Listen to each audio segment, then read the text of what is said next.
Hello, dear ones, dear friends. I'm sending you a report from Israel, just an update of what was going on here. We've had 3 a.m. this morning, an alarm. Had to rush down with my wife and our three children that are at the moment at home. Had to run down to the bomb shelter for about 20 minutes. It was getting fairly hot in there. And then we got a message that it's okay to go back out. The instructions right now are that once you get a siren, you have to stay there till you get another message that it's safe to come out. So this is new because the barrage of rockets, hundreds of rockets or drones or whatever that the enemy is firing at us is supposed to take a longer time. Nobody knows how long. And so as long as there are still parts of debris of rockets that were shut down, and it takes for them a while to come back to Earth, as long as that situation goes on, people are supposed to stay in the safe room. So a miracle took place. Absolute miracle took place so far. Israel has prepared for an onslaught of hundreds of rockets that will come against us. Even though we have all of these anti-rocket systems, it is known and it is clear that it is not 100% tight defense, so that expected that some of the rockets will come through. And by God's grace and through the God-giving grace to our army, to our pilots, to whoever planned this attack, it seems that they are neutralized at the moment. We've had no real response. There were 100 drones that were fired at us, but all of them were shut down.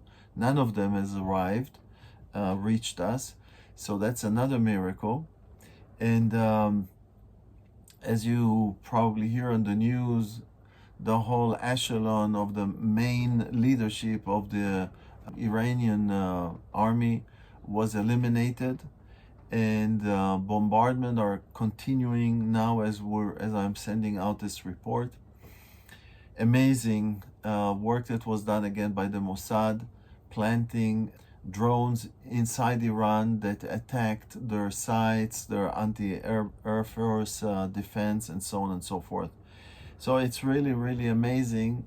On the one hand, the God giving the grace, the ideas of what to do for our army. At the same time, our Prime Minister said, and we all know, that it is expected that there will be a cost to this war. We don't know what the cost will be, but Israel is very small and very vulnerable. We don't have that many power plants, and that we're only that big, and you can hit different targets.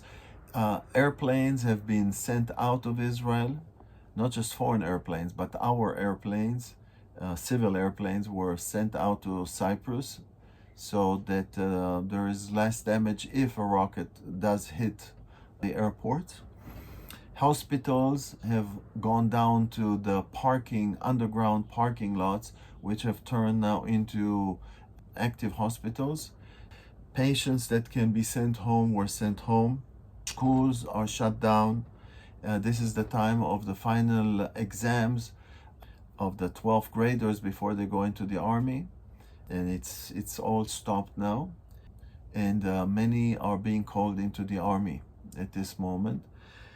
So we've at the highest alarm rate that there is, number 4. This is the highest in Israel, and the whole land is now put under an emergency state, which allows the army to manage actually what is happening here.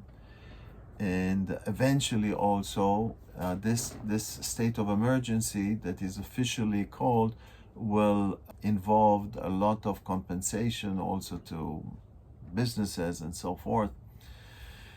It's a state that is very, very rarely used because of the implications that it has.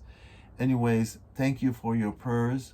We are preparing as a fellowship to have some kind of a live broadcast to our of our meeting on Saturday, to stay in touch with our people. And we have 2 rescue teams that we are preparing in case of need, and in case that there will be more than what fire departments and other can provide and can take care of. Actually, this shirt that I'm on is the name of our emergency group. So as you can see, I'm ready to jump out in case of need. So pray for us, pray for our sons and daughters that are in the army, fathers, children, brothers, and pray for the mothers that are left with little children at home. Thank you. We, of course, are thankful for the army that we have. We serve, our sons and daughters serve in the army, but our trust is in the Lord. Our eyes are turned to God. We've just had this week 3 days of prayer and fasting as a fellowship, Monday, Tuesday, and Wednesday. And so now on Friday, this war started. Actually, the night between Thursday and Friday, the war started. So I'm very thankful that the Lord led us for 3 days of praying, fasting, and praying for the government, praying protection over the nation, and of course over ourselves as well. So again, thank you for standing with us, and we will try to send more updates as there is something to share. God bless you. Shabbat Shalom.